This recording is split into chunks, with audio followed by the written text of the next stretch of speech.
After 5 years of marriage to Clyde, I'm still the laughingstock of their circle. There was only one wedding, and the groom disappeared. When I was on the brink of death during childbirth, the father of my child was nowhere to be found.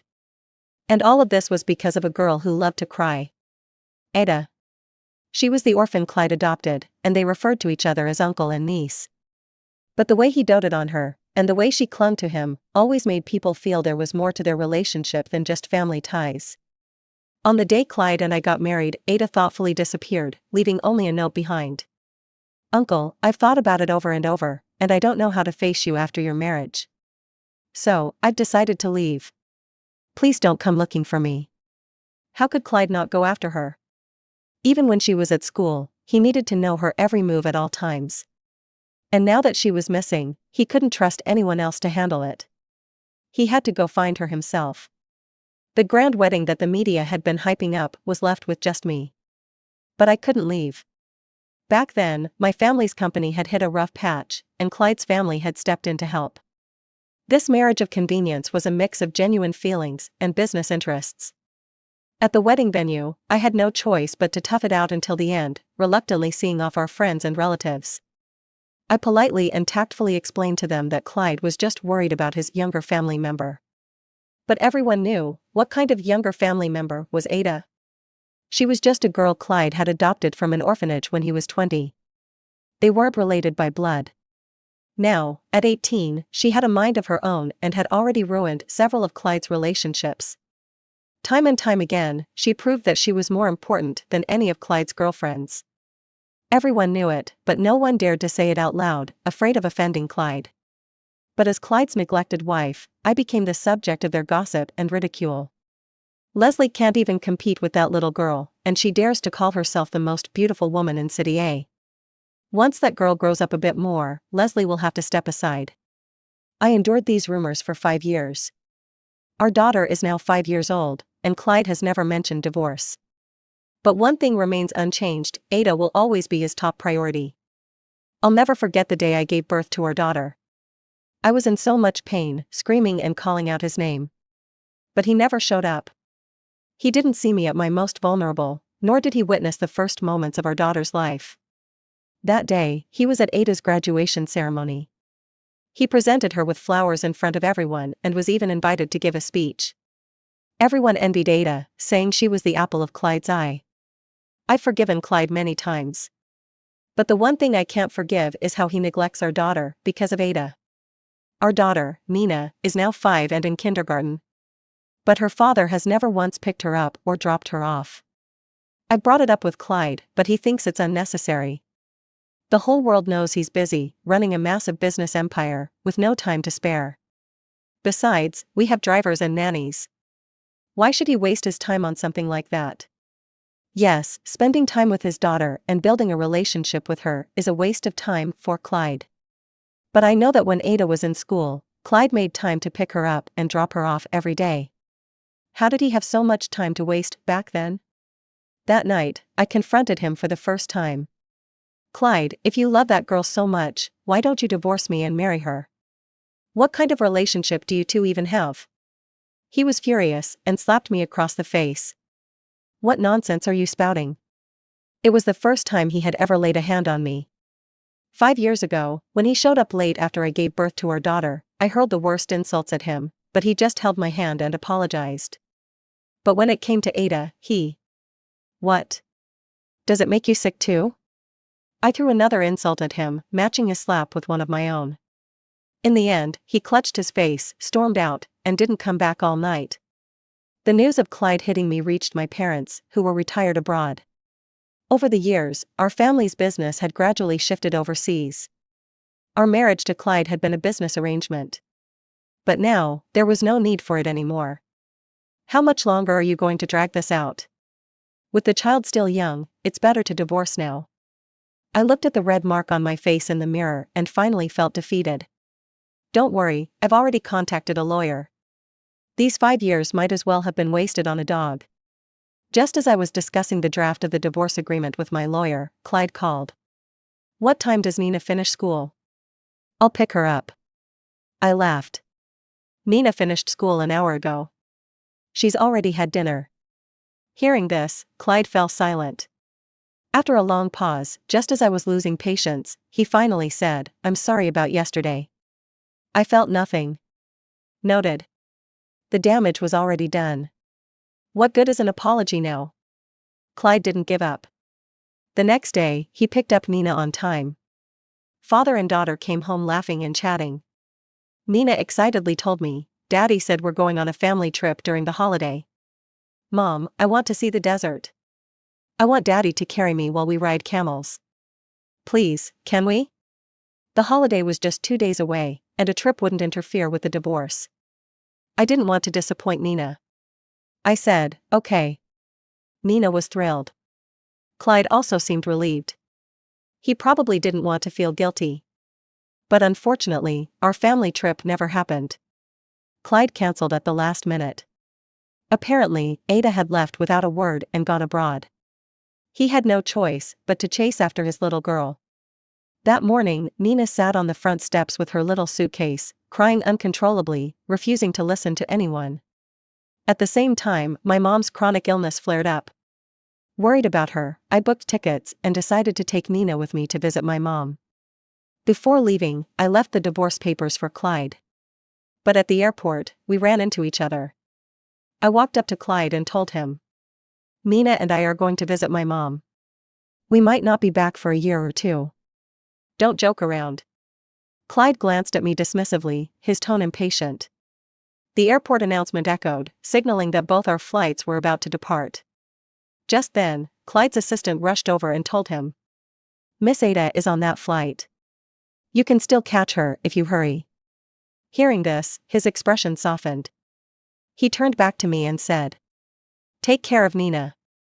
Come back soon." With that, Clyde turned and left. He was so sure I wouldn't leave him. But Clyde, I'm really not coming back. As the plane was about to land, the sunrise was breaking through the clouds.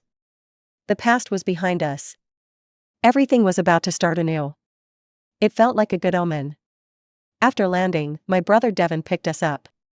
Over the years, he had been taking care of our parents and managing the business here.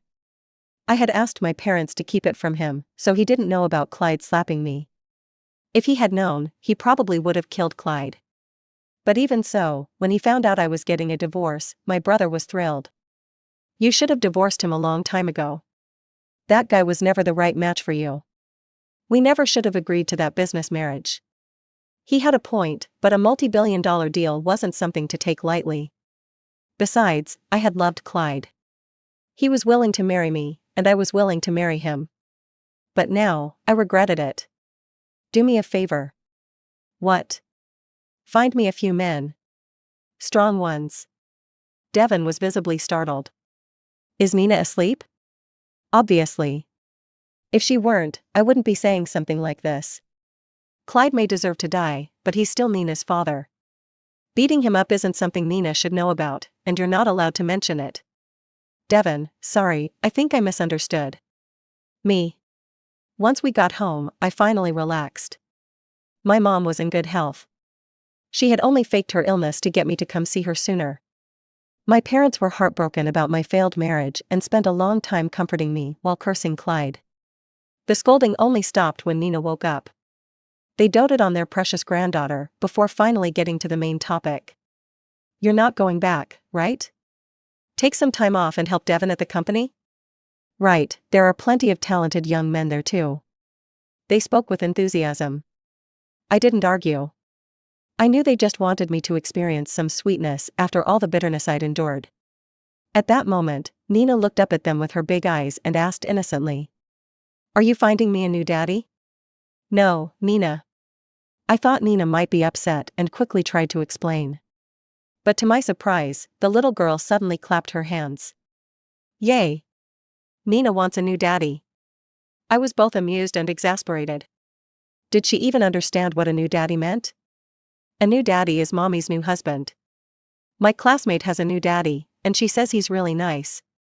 I asked her why her new daddy is so nice, and she said he's richer than her old daddy and buys her lots of toys. Mommy, is being rich really that good? It was the first time Nina had asked me such a profound question. Before I could think of how to answer, she pouted and answered herself. I don't think being rich is that great, because my daddy is really rich. My heart ached. Kids really do understand more than we think. Suddenly, Nina had an idea and tugged at my arm. Mommy, can you find me a new daddy too? Find one who smiles at you, celebrates your birthday, and helps me prepare surprises for you. Just someone different from Daddy. She pouted as she spoke. Daddy doesn't do anything. He makes you unhappy. Her little mind was entirely focused on me. In that moment, I couldn't hold back my tears.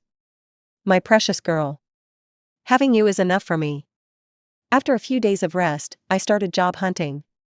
I didn't choose to work at our family company. After all, it wasn't my field of expertise. I studied broadcasting, and my dream was to work at a TV station. Fortunately, it's never too late to chase your dreams. And Nina had said she wanted to see me on TV because it looked cool, followed by, that way, more amazing men can see Mommy.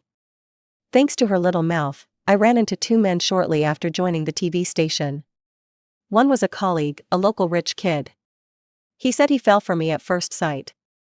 The other was an old classmate from college. When he heard I was divorced, he invited me to dinner to confess his long-standing crush on me. I was confused, but my brother said, "Look in the mirror. Men love women like you." He had changed. He used to call me ugly. By the way, does Clyde know about this? After how he treated you, you might as well betray him. I had no response. Later, Clyde did find out. I've been here for 2 months now. Nina's holiday is over. I've hired a tutor for her, aligned her with the local curriculum, and prepared to enroll her in school. Before that, I planned to inform Clyde out of courtesy, but he wouldn't answer my calls. Probably because my brother had someone beat him up. My divorce lawyer told me. I went to see Mr. Clyde, but when he found out I was hired by you, he refused to meet me. He didn't even ask why. The divorce papers are still in my hands. Me. What is Clyde playing at? If he didn't even fight back, what's he so angry about? I contacted his assistant directly. But he chose to cover his ears. You don't need to tell me. He doesn't want to hear anything related to you for now. Me. Was he beaten to a pulp? No, he was fine at first. But when he found out it wasn't Mr. Devon who arranged it, but you, he. What's the difference? Devon can have him beaten up, but I can't. Because it was you. Mr. Clyde seemed really upset. I've never seen him like this before. Even the old chairman scolded him, saying he's acting like an immature kid. The old chairman is Clyde's mother. I didn't finish listening and hung up. I've seen Clyde act immature too many times. But I didn't understand why he was so upset this time. Until one night, when I was asleep, Clyde suddenly called me. He was drunk, his voice low and his words slurred. Baby, how could you bear to have someone beat me up? At home, he always called me by my full name. There were no terms of endearment between us. It suited our business-like marriage. Leslie, where did you put the tie that matches this outfit? Leslie, our daughter is crying. Come and comfort her. Leslie, this coffee tastes worse than ever. It's not the one you made. You're slacking again. When I told my girlfriends, they didn't believe me. Clyde was no exception. He was just another typical man. But this same foolish man had become the pillar of support for another girl. He was the perfect uncle to Ada, but he gave me the worst version of himself. So, I made it clear to Clyde. Why wouldn't I bear to have you beaten up? Are you my son? Calling me Mom? Next time we meet, don't call me that. Call me Ms. Leslie. Because it's more distant, more fitting for us. I hung up, feeling much better. But the next day, someone else came to bother me, Ada. Ada came to confront me. Did you have someone beat up Clyde? What right do you have? How has he wronged you? He never even thought about divorcing you. By the end, Ada was on the verge of tears. My expression turned cold. Is not divorcing a good thing? You're too young to place so much importance on marriage. Somehow, this comment struck a nerve with Ada. She suddenly raised her voice. I'm not that young. After today, I'll be 23. Oh, and today's your birthday too, right? You're turning 29. Maybe it's not that I'm too young, but that you're too old? What a twisted coincidence. Ada and I share the same birthday. In 5 years of marriage, Clyde never remembered my birthday. He only thought of me after celebrating Ada's, giving me a belated gift as an afterthought. So, all the birthday presents he gave me are still piled up in my closet, unopened. I don't need these leftovers. Thinking about such trivial things is pointless. I didn't want to waste any more words on Ada. I simply replied, 29 isn't exactly young. Let's hope you don't live to see that age. After sending it, I smiled. Ada's such a fragile person. She'll probably cry, right? I made Clyde's little girl cry. Will he call to blame me once he sobers up? I blocked Clyde in advance. I underestimated Clyde. He called my parents' home phone. Luckily, my parents were out for their morning exercise, and my brother was at work. I was watching Nina eat breakfast, preparing to take her to school. Lately, the little one had been distracted, paying extra attention to me. Mommy, that blonde man called for you. Why did you ignore him? That's rude. Mommy has her reasons. You don't like him? Do you like the other man? The one who went to college with you? I'll go get your bag. I escaped the conversation helplessly. Just as I went upstairs, the landline phone downstairs rang. The upstairs and downstairs phones are connected, so when I picked up the receiver in my room, I heard a voice I knew all too well. You've been on this trip for so long. When are you coming back? It was Clyde, and he sounded annoyed. I knew it. After I scolded Ada, he was bound to come after me. I was about to preemptively strike, but Clyde surprised me. Today's your birthday. Don't forget to have some cake. My insults got stuck in my throat. What was Clyde playing at? We're getting a divorce, and now he's pretending to be the perfect husband?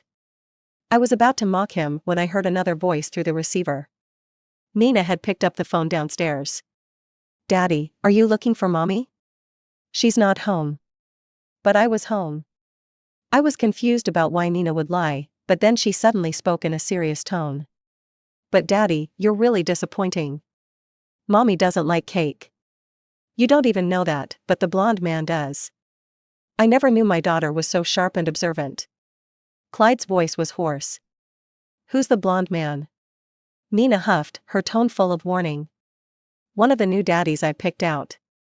Anyway, don't ruin things. I rushed downstairs and took the phone from Nina. Well said, but that's enough. Clyde's voice came through, almost growling, Leslie, I know you're there. Don't you dare hang up. I knew he must be furious right now. But what did that have to do with me? I hung up. Then, I gave Nina a talking to. Since when did I ask you to pick out men for me? I just wanted to help Mommy. I thought to myself, thanks. On the way to dropping Nina off at school, my phone kept buzzing. I thought it was spam messages. But when I checked, the sender was Clyde. I was stunned. He actually texted me. He used to always call me, even when I asked him to text. He refused, saying it was a waste of time.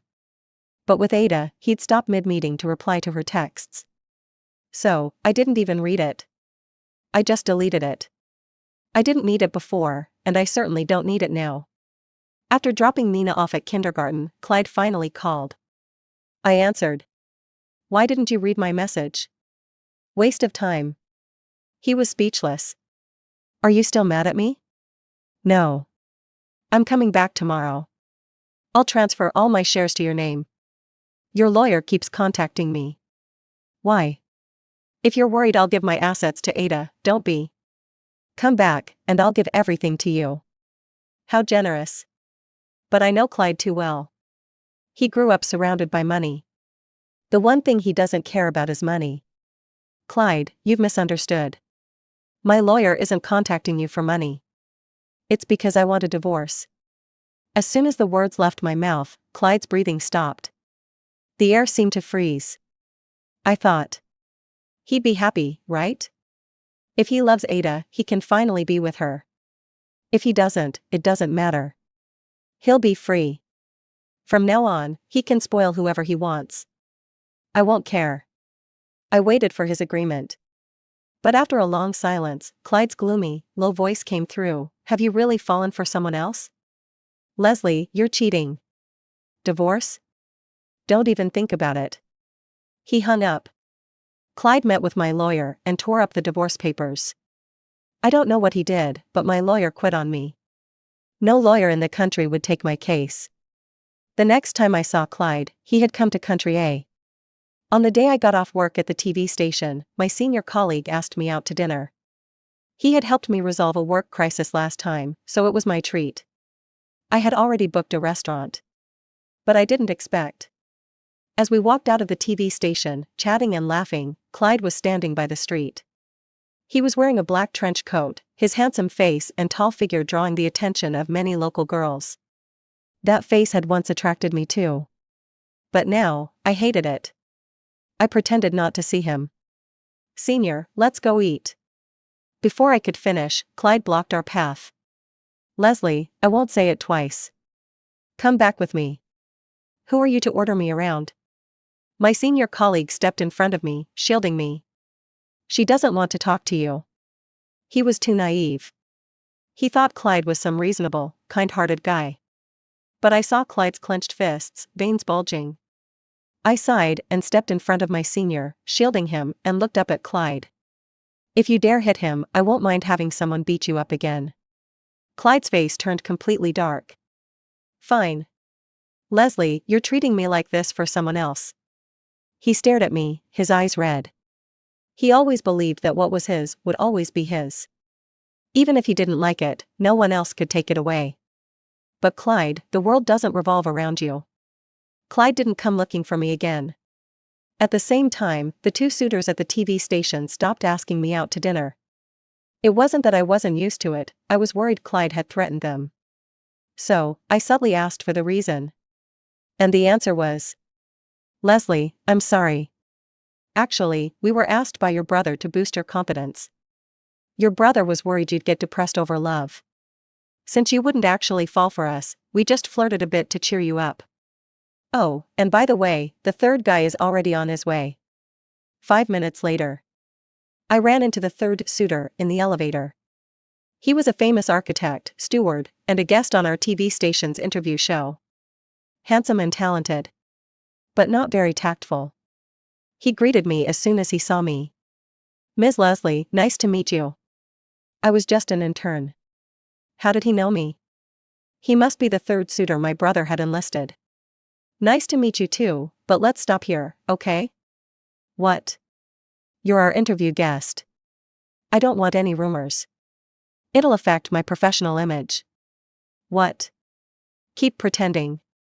When the elevator reached the 8th floor, he glanced at me before stepping out. Ms. Leslie, your name tag is crooked. Me? I quickly looked down and saw my name on the tag. Me. So, he might not have been sent by my brother. What had I just said? I frantically pressed the elevator buttons, wishing I could disappear. But then Stewart suddenly turned back, his bright eyes looking at me. Oh, and Ms. Leslie, don't worry. My professional image is important too. Me. I never wanted to see Stewart again. I just wanted to yell at Devon. During my break, I couldn't wait to pull out my phone. Who told you to take it upon yourself to find men to chase me? What kind of love game are you playing? Do you know how embarrassed I was just now? Devon was nonchalant. You're my sister. Can't I let you play any game you want? I don't want to play. Alright, I won't find anyone else. Don't be mad, okay? Devon tried to calm me down, then changed the subject. Your almost ex-husband just visited me at the company. He brought a huge deal, just to ask me to put in a good word for him. He doesn't want a divorce. Begging? Clyde actually begged Devon. To be honest, the guy's improved. He's willing to give up such a big deal. He seems really serious about you. Maybe you should. Devon was starting to waver. Clyde had good tactics. If he couldn't win me over, he'd win over the people around me. Are you sure you want to speak up for him? He hit me. Slapped me. As soon as I said that, my brother, who had been trying to mediate, exploded. Clyde hit you? Wait, I'm going to kill him. Then should I still remarry him? What about your business deal? What do you take me for? Forget the deal. I'll beat him to a pulp. Finally, Devon calmed down a bit. This time, I spoke out of turn. I'm sorry. Whatever you decide to do, I'll support you. You'll definitely meet a man 100 times better than Clyde. That's more like it. Don't worry, my Prince Charming is already riding the Milky Way to meet me. As soon as I finished this dreamy statement, I turned around and saw Stuart standing across from me. Hi, what a coincidence. I was waiting for the elevator and just happened to not be wearing headphones. Me. So, you heard everything? From the love game to the Prince Charming. Stuart and I got into the elevator together. It was just the two of us in the quiet space. He broke the silence softly. I'm 30 and haven't been in a relationship. Why was he telling me this? What did it have to do with me? What was he trying to do? Was he some kind of creep? I moved away from him. He continued, when I was a kid, I looked like a girl, and a boy hit on me. I beat him up because of it. Now, he keeps asking me to beat him up again. I looked at him, confused, as he let out a breath. That's all my secrets. I heard your secrets, so as an exchange, I'm telling you mine. That way, you won't have to worry. He said it so seriously. All right then. Stuart and I had known each other for less than a day, and we were already exchanging secrets. When the elevator reached the first floor, he was about to leave. But then he seemed to remember something and turned back. Do you like the Milky Way? Huh? The Prince Charming riding the Milky Way. Stop. He suddenly smiled, like a soft spring breeze. There's a galaxy exhibition nearby. I designed the Milky Way there. Want to check it out? Stuart had this pure, approachable vibe. Friendly, cheerful. Sure. As soon as I agreed, I looked up and saw Clyde, his face bruised, staring coldly at us. I thought he was going to come over and start a fight. But he didn't. He walked up to me casually. The men around you sure aren't repetitive. Still in the selection phase, huh? I looked away, not wanting to engage. But then I heard his pleading voice. Leslie, can you reconsider me? No. I started to leave with Stuart. Weren't we going to see the Milky Way? I didn't want to deal with this eyesore. But Clyde blocked my path. Leslie, I know you're jealous of Ada, but you're wrong. I don't have any romantic feelings for her. His figure blocked the light, casting a shadow over my mood. Clyde, enough. Saying this only makes me more determined to divorce you. After all, even if he didn't have romantic feelings for Ada, his favoritism toward her was boundless. I was more of a joke than ever. I know you haven't crossed any lines with Ada, but does that mean I have to tolerate it? Think about it.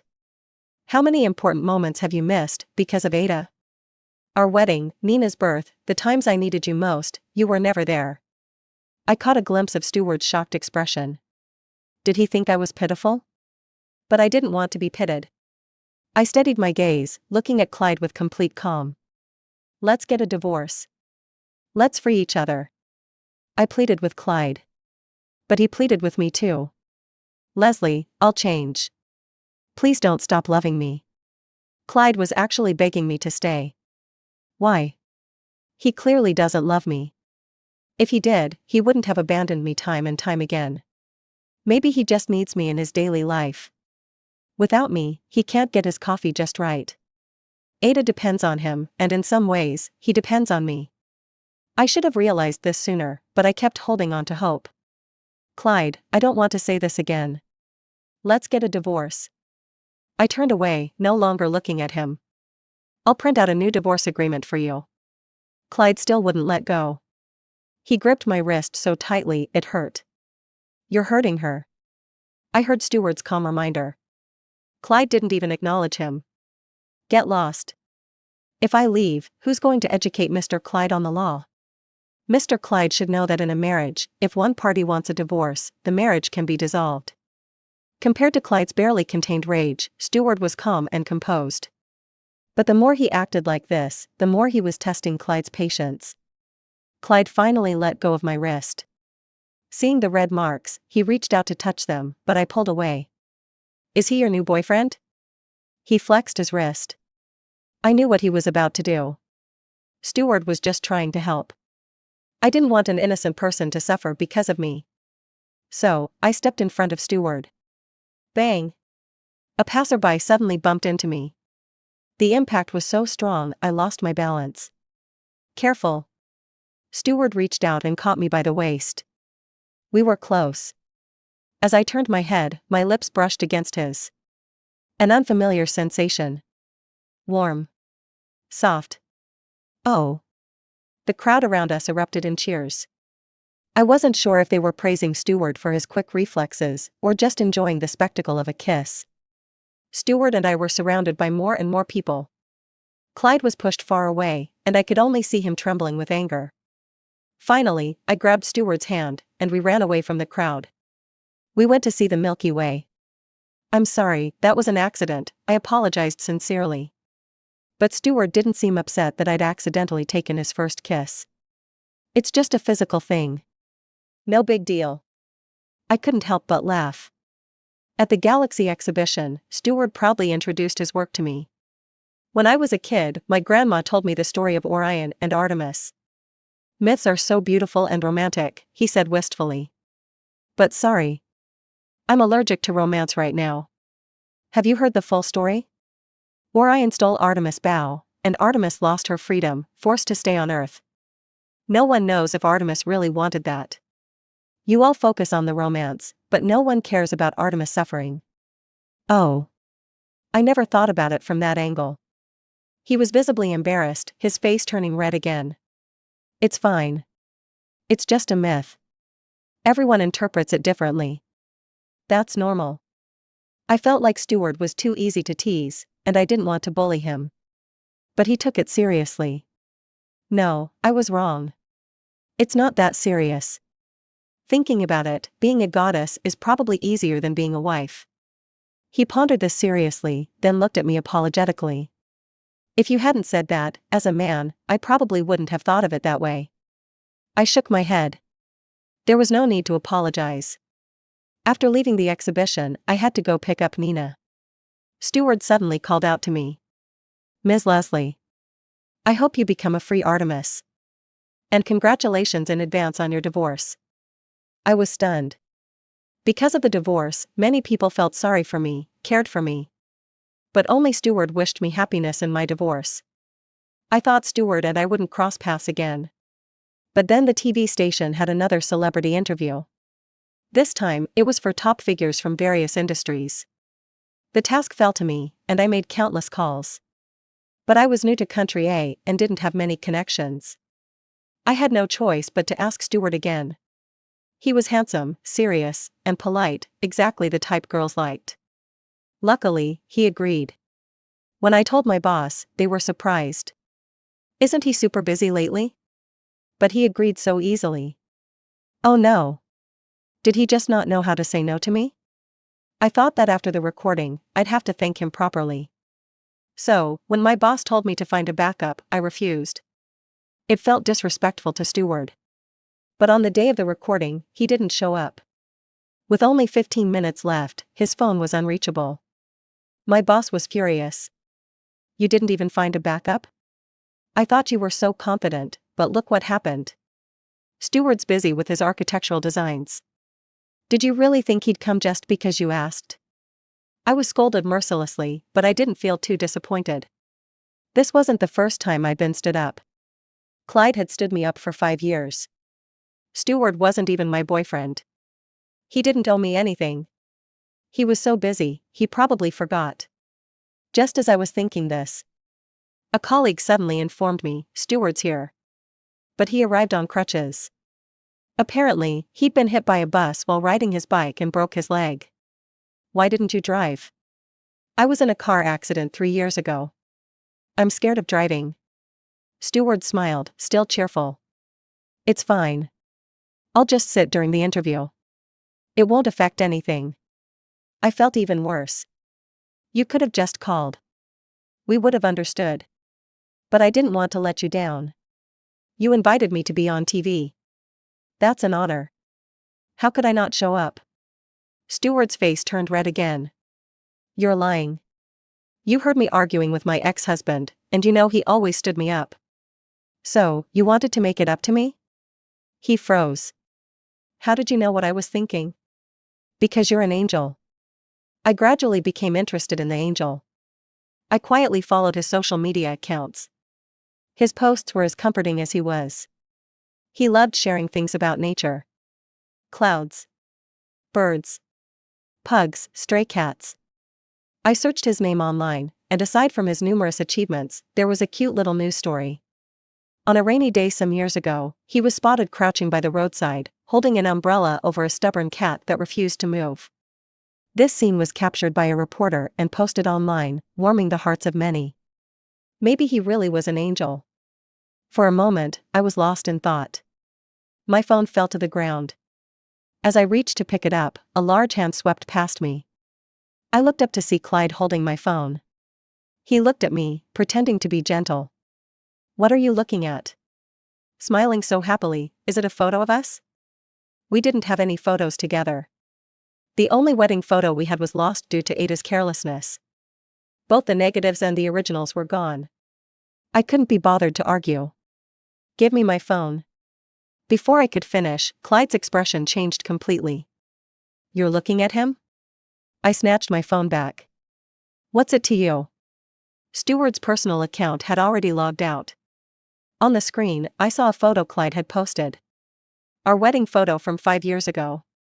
I didn't open it. I just deleted it. Pathetic. Clyde lost it, grabbing my arms. What's not pathetic? He's not pathetic?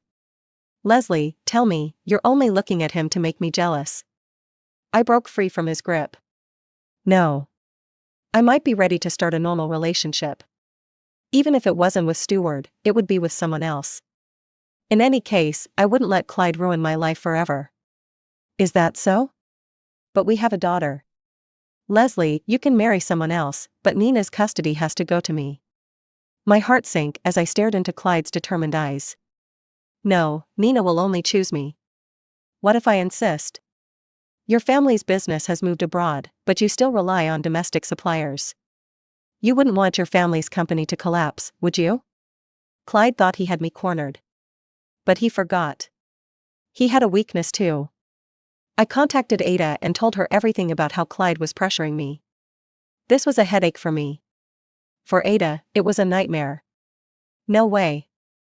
Uncle wouldn't care about you that much. You're lying. Enough talk.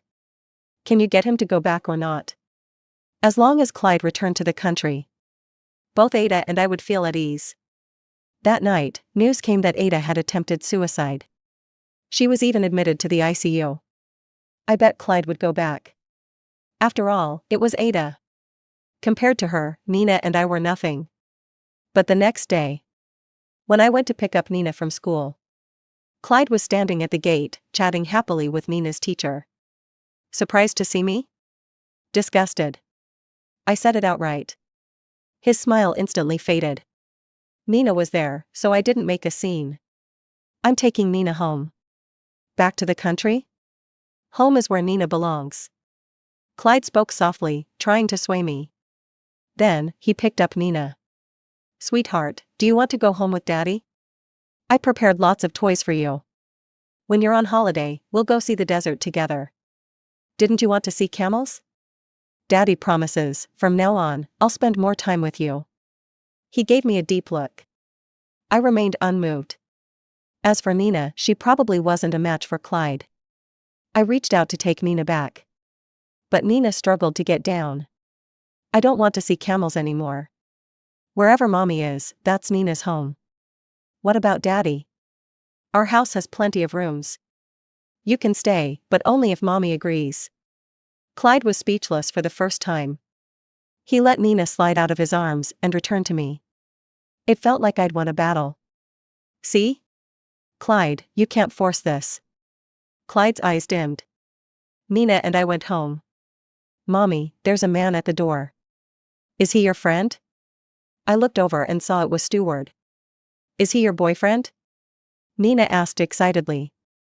I shushed her and sent her inside. So, I didn't get the chance to invite Stewart in for tea. Sorry, kids can be noisy. No, she's your daughter. She looks just like you. She's adorable. Stewart was gentle, but reserved. The atmosphere between us was awkward. I broke the silence. Did you need something? Not really. I just wanted to say I'm going on a business trip tomorrow. I'll be gone for a month. A month? That's a long time. Why are you telling me this? I pursed my lips, my heart racing a little. So? He hesitated, then finally spoke. When I come back, can I confess to you? What? Actually, I have a secret. That day at your TV station, I fell in love at first sight with a girl named Leslie. I agreed to Stewart's request. I never saw Clyde again. The month-long wait felt a bit too long. Stewart and I kept in touch every day. My heart raced, as if I were experiencing first love. First love? I never had a first love. What I thought was my first love happened in high school. There was a fire at school, and I sprained my ankle, nearly dying in the flames. It was Clyde who carried me out of the fire. Back then, as I clung to Clyde's back, I was filled with affection for him. But time flies. The boy who saved me from the fire, I couldn't find a trace of him in Clyde anymore. Over the years, Clyde tried every way possible to stop me from divorcing him. He went to my brother and got beaten up. He went to my parents, but wasn't even allowed through the door. He even tried to use my job to create opportunities to see me. I wondered why he was so persistent. Even when Ada made such a scene, he didn't go back. His answer was laughable. I know that if I go back, I'll never win you back. He finally realized. I was no longer the wife waiting for him to come home. But even if you stay here forever, I won't care about you. Are you sure? You used to love me so much. That was in the past. In the coffee shop, I spoke calmly. Clyde, what kind of person do you think I am? Calm, gentle, understanding. Clyde's mind was quick. But he was wrong. I had changed long ago. Would you believe that 5 years ago, the moment I saw Ada, I wanted to pull her hair and slap her because I felt she had stolen my husband? Back then, I was a scorned woman whose husband had been taken away. I looked up, and Clyde's eyes fell into darkness. I smiled. Do you think I'm pitiful too? So. Let me go. I don't want to love you anymore. I just want to love myself. Clyde never came to see me again. But I didn't receive the divorce papers either. We were at a stalemate. I took Mina to the amusement park, and he stood far away, watching. When Mina and I went for walks, he followed behind. Just last night. He called me and explained about Ada. It wasn't really an explanation, though. Before I was 10, I was left in an orphanage. My biological father was an irresponsible man. He broke my mother's heart. If she hadn't had other children, she wouldn't have raised me. The first time I saw Ada, she called me Daddy. It was ridiculous. I was only 20. How could I be her father? But when she called me that, I thought of my own father. I decided to adopt Ada and take full responsibility for her, to show my parents. Clyde adopted Ada out of a desire for revenge. But who was he really punishing? I remained unmoved. Clyde, the pain from your family isn't an excuse to hurt others. Your parents wronged you, but Nina and I didn't. I hung up. After that, Clyde never contacted me again. He followed Nina and me around, behaving like a vagrant. Mommy, there's a bunny over there. Nina suddenly broke free from my hand in excitement. I didn't have time to grab her. Beep beep. A car came out of nowhere, speeding toward us. Nina. I rushed forward, but a dark figure got there before me. Clyde grabbed Nina and took the impact. He fell unconscious. Clyde's mother arrived. She looked at her unconscious son with no expression. But she made one demand. Take the child and accompany Clyde back to the country. If I refused, she would cut off the supply of raw materials to my family's company. I laughed. This mother and son were really alike. I wasn't grateful to Clyde. Nina was his daughter, he should have saved her. Besides, if he hadn't, I would have. But I didn't want to burden my family. Fine, I agree. I nodded. she sneered. Useless boy. If he had done this earlier, he wouldn't have had to hide it from me and give you 3 years' worth of supplies. Hearing this, my heart sank. Clyde, what were you thinking? I didn't tell my family about my mother-in-law's threats. I insisted on returning to the country. But my parents probably guessed. They and my brother disagreed. Losing their supply chain won't bankrupt us. But I was adamant. Even if it didn't bankrupt us, it would still be a heavy blow. I had always pursued what I loved without contributing to the family. This time, let me make some sacrifices. In the end, we reached an agreement. I would take Nina and accompany Clyde back to the country. For 1 year. After a year, Clyde would have to sign the divorce papers and promise me custody of Nina. But at the airport, I felt a pang of reluctance. Stewart was coming back tomorrow. Would he be sad if he couldn't find me? I thought about leaving something for him. But then I thought, forget it. If it wasn't meant to be, why drag him into it? 3 months after returning to the country, Clyde woke up. But he had amnesia. He didn't remember anyone, except he called me baby. Call me Leslie. No, you're my wife. After he recovered, it was like he was a different person. Whenever I was around, he was there, attentive and caring. The once feared CEO hadn't changed wives, but had become a model of a devoted husband. Ada came to see him several times, but was turned away. Because Clyde didn't remember her. She didn't believe it. She thought Clyde was faking it to test her, so in a fit of anger, she married one of Clyde's playboy friends, becoming the wife of a notorious womanizer. But Clyde remained indifferent, even sending her a lavish wedding gift. I became more convinced that Clyde's heart was cold. He was definitely faking it. How could Clyde have amnesia? And if he did, why would he only remember Nina and me? He didn't even remember Nina's birthday. I watched his performance coldly, playing the role of a good father and husband. Every night after putting Nina to sleep, he would come to my room. And I would go to the study. But tonight, he stopped me. Baby, let me stay with you, okay? I'm not feeling well. You still won't forgive me? Clyde can't keep up the act anymore? But the next second, he picked me up and carried me to the bed, pressing his body against mine. Clyde. I panicked, instinctively struggling. He wasn't fazed, his low voice close to my ear. Stop fighting me. Let's live peacefully, okay? Let me go first. No. Get off me. Whenever we fought before, didn't we always make up after sleeping together? His fingers began unbuttoning my shirt. He stopped just before the final step. Because, on the verge of breaking down, I called out a name. Stewart. It was the first time since returning that I had thought of him. Clyde propped himself up, looking at me expressionlessly. You still remember him? Seems I haven't been good enough to you. He said this quietly, then didn't force me anymore. After that, he treated me even better. He wanted me to smile at him. But aside from Nina, I couldn't bring myself to smile anymore. Later, I heard by chance that Ada, whom I once despised, was now living a miserable life. Her husband had countless women, and she was constantly criticized by her mother-in-law. She wanted Clyde to stand up for her, but couldn't even get through the door. Later, she was kicked out of the house by her husband for flirting with a younger man at a bar. Clyde didn't intervene. He just said, she has hands and feet. She can take care of herself. So, Clyde had always known she could take care of herself. I became even more unhappy. Ada had her freedom, but I didn't. The year passed quickly. But Clyde and his family seemed to have forgotten our agreement. They refused to let Nina and me leave. One day, lost in thought, I was peeling an apple.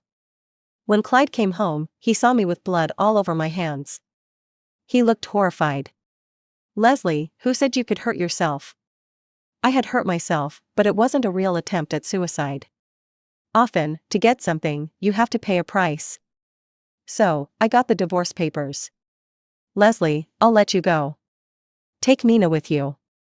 Clyde stood with his back to me, his voice hoarse. He seemed to be crying. But I didn't care. I was happy. I was finally free. Leslie, happy divorce. Epilogue. Clyde stood by the window, watching Leslie and their daughter leave. The mother and daughter's joyful figures were so alike. Was leaving him really that blissful? Yes, he had been a jerk in the past. But he thought he had changed. His Leslie was the girl he had carried out of the fire. The girl who had once adored him. As she grew up, she became gentle and graceful. She understood life, knew how to live it. Everything in the house was arranged by her. Even the faint scent of the incense she made herself. This was Clyde's unique home. He had grown up in an orphanage, and when he returned home, he found his parents were scum. The only person who gave him a home was Leslie. But now she was gone, never to return. Thinking of this, Clyde felt a surge of emotion and coughed up blood. Leslie traveled to many countries with her daughter. Eventually, they returned to Country A. One evening, while walking her dog, she wandered into a university. Actually, it was intentional. She had been sneaking around the university every day, wearing a hat and mask, acting suspicious. She wanted to see someone, but was afraid to. Today, she finally ran into him. In front of the library. A man stood at the entrance, holding a book, poised and dignified. A red-haired student was scratching his head, asking for leave. "Professor, my friend just went through a breakup and needs me." "So, today's class." "Breakup?" The young professor's eyes dimmed at the word breakup. How did it happen? Was it because the girl he liked went back to her ex? Steward. You always make me want to cry and laugh at the same time. My heart ached fiercely. Without hesitation, I walked over and tapped his shoulder. "Hi, let's reintroduce ourselves. I'm now a free Artemis." The moment he turned around, I saw the Milky Way in his eyes. Shining brightly. "Steward, this time, I'll chase you."